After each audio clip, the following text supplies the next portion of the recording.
আগামী 17 জুন দেশে উদযাপিত হবে পবিত্র ঈদুল আজহা।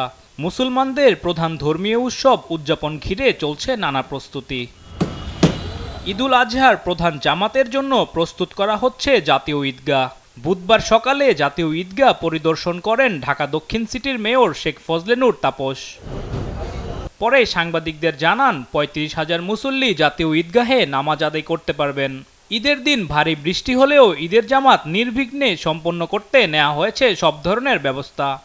বিপুল বৃষ্টি হতে সম্ভাবনা রয়েছে, তারপরও আমরা গতবারের ন্যায় যে প্রস্তুতি আমরা সম্পন্ন করছি তাতে আমরা আশা করছি ৩৫,০০০ মুসল্লি এখানে স্বাচ্ছন্দ্যে এই ঈদের জামাতে অংশগ্রহণ করতে পারবেন এবং কোনো জলাবদ্ধতা বা পানির বিড়ম্বনায় পড়তে ইনশাআল্লাহ তাদের হবে না।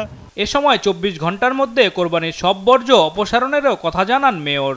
আমরা ঈদের দিন দুপুর ২টা থেকে ইনশাআল্লাহ সেই কার্যক্রম শুরু করব এবং আমরা এটাও আশাবাদী যে গতবারের ন্যায় সফলতার সাথে ইনশাআল্লাহ আমরা ২৪ ঘন্টার মধ্যেই সকল বর্জ্য অপসারণ করতে সক্ষম হব এবং ঢাকাকে একটি পরিষ্কার পরিচ্ছন্ন নগরী হিসেবে আমরা সকলের জন্য উপহার দিতে পারব। বর্জ্য অপসারণের সুবিধায় নগরবাসীকে ২ দিনের মধ্যে কোরবানি সম্পন্ন করার আহ্বান জানান শেখ ফজলে নূর তাপস।